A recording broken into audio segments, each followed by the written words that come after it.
vídeo vamos falar sobre tabelas. Temos então aqui o intervalo de dados que vai desde a linha 1 até a linha 53 e neste intervalo de dados agora vamos fechá-lo, vamos formatar como tabela, está aqui, escolher uma opção destas ou inserir tabela. Eu vou optar por ir pelo base formatar como tabela. O formatar como tabela, numa primeira fase, pergunta-nos aqui qual é o aspecto que nós queremos atribuir à tabela, qual é o esquema, e só numa segunda fase é que mostra exatamente a caixa de diálogo do inserir tabela. Onde estão os dados para a tabela, já selecionou todo o intervalo de dados e indicou aqui os dados para a tabela. A minha tabela tem cabeçalhos. Ok? Ele automaticamente fechou este intervalo de dados, vemos aqui embaixo que fechou. Caso acrescente aqui um novo intervalo de dados, Cristiana Pereira, vamos colocar aqui uma cidade e vamos, deixem só corrigir aqui,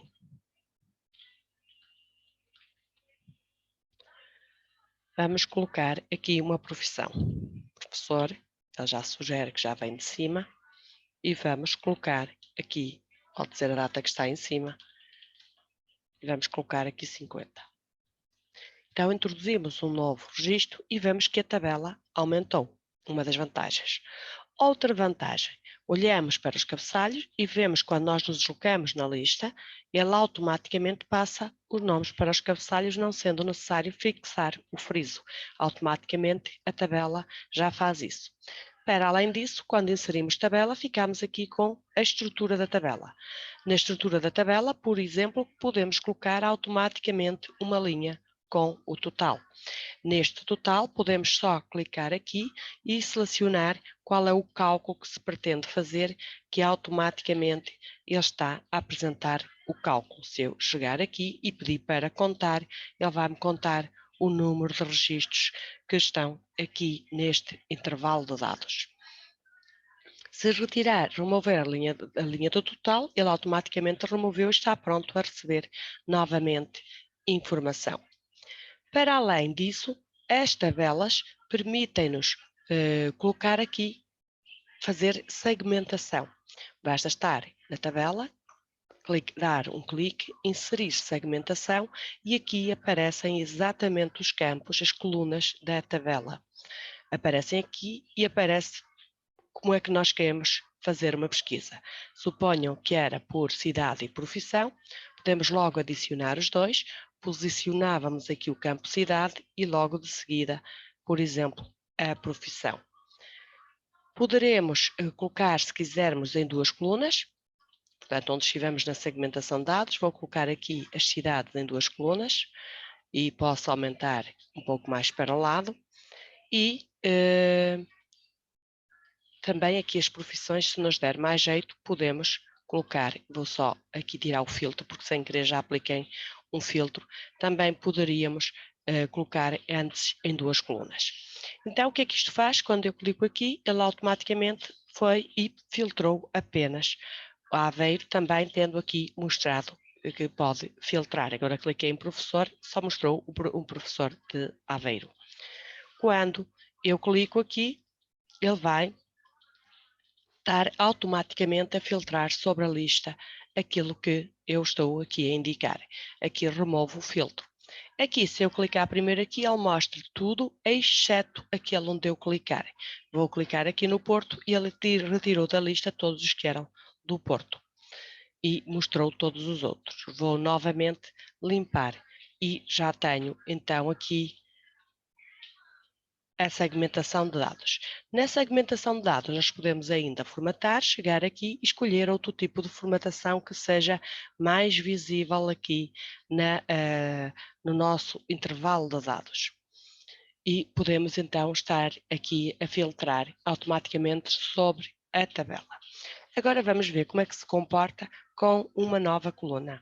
Suponham que nós queremos multiplicar a nova coluna é a cota vezes 1.1.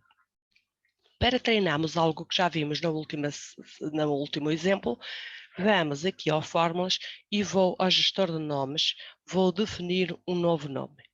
Vou definir aqui o aumento neste livro já existe, vou definir AUM apenas, de aumento, e vou indicar que é igual a 1,1, ou seja, não ocupa espaço na minha célula e ele vai automaticamente reconhecer este nome. Vou indicar aqui que pretendo colocar aqui o aumento, cota, que assim ele automaticamente inclui a coluna e aumentou a área da tabela. Vou indicar que é igual a isto e agora reparem que ele está-me a indicar que é o campo cota, não é? Ali corresponde à célula vezes o AUM, que foi o que eu criei agora. Mas podia utilizar, como este aumento era igual ao da última sessão, eu podia utilizar exatamente essa célula. Automaticamente vemos que ele também já copiou e não foi preciso estarmos nós a copiar, preencheu todas as células até ao final. Agora, que já definimos um nome também para recordar diferente, também já vimos que ele coloca automaticamente entre parênteses retos, e o nome da coluna, quando nos referenciamos aqui à célula F2, e vai por ali abaixo, reparem, a fazer exatamente em todas elas a mesma fórmula. Vamos então agora utilizar a formatação condicional e o objetivo é, na cidade do Porto, e vou fazer Ctrl+Shift, seta para baixo, pretende-se mostrar a cidade do Porto com a cor azul. Então, no separador base, formatação condicional, vamos, regras de realce de células, igual a Porto, e ele já está a pôr com uma determinada cor. Temos que clicar aqui, formato personalizado, e vamos escolher então o preenchimento e vamos escolher a cor azul. Automaticamente ele vai colocar todos os nomes de cidade do Porto com o azul de preenchimento. Pretende-se pegar aqui na cota, fazer Ctrl+Shift, seta para baixo e aplicar ícones. Eu vou aplicar este primeiro ícone. O que é que ele fez no ícone? Ele aplicou com determinado número que traz definido pela Microsoft. Nós vamos personalizar de forma a que as cotas maiores que 30 sejam a verde, entre 30 e 20 amarelo e menores ou iguais a 20 vermelho. Vamos então ao gerir regras, vamos selecionar a regra com o conjunto de ícones, ok, era editar e eu gerir regras, um clique, editar regra, e ele agora já está aqui e reparem que ele está a fazer percentualmente 67% é verde e 33% é amarelo e menor que 33 é vermelho. Nós vamos indicar o mesmo número e vamos dizer maior que 30 será então verde, entre 30 e 20 pretende-se que seja amarelo e aqui é maior, portanto eu vou colocar maior e aqui é maior também que 20, maior que 20. Menor ou igual a 20 será vermelho, ok? Ele vai automaticamente mudar aqui todas essas informações. Quando se disser aqui aplicar, vemos, por exemplo, que esta aqui mudaram para verde, portanto ele adaptou isso agora à ao nosso novo critério. Agora podemos simplesmente, por exemplo, ordenar também. Podemos ordenar, podemos filtrar.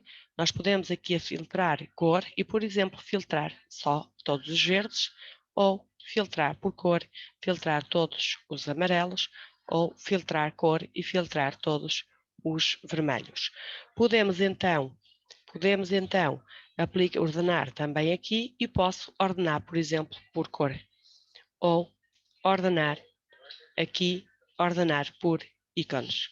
Portanto, nós podemos chegar aqui e ordenar pelas cores que queremos, ou então podemos ir à ordenação personalizada, ele já está, queremos o ícone vermelho, o ícone verde para cima. Só que agora, como nós não temos aqui filtro, temos um filtro aplicado que não tem, portanto, ele não visualizamos. Ora, vamos lá outra vez, aqui Podemos ir por aqui, ordenação personalizada, e a cota vamos colocar o ícone verde acima. Pronto, e agora já vimos aqui há um bocadinho como estava formatado, não estávamos a visualizar. E pronto, chegámos ao fim do nosso objetivo aqui, que era visualizar aqui tabelas. Deixem-me só recordar que aqui sobre tabelas, faltou só falar aqui de uma opção. Faltou aqui que nós podemos atribuir um nome à tabela.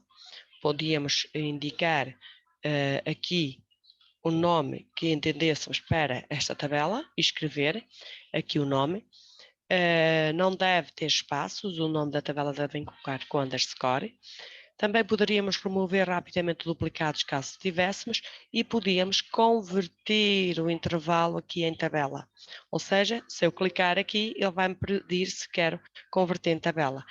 Visualmente não vemos grande diferença, mas a verdade é que ele passa assim como tabela e deixa de existir aqui este separador contextual que de acordo com o contexto,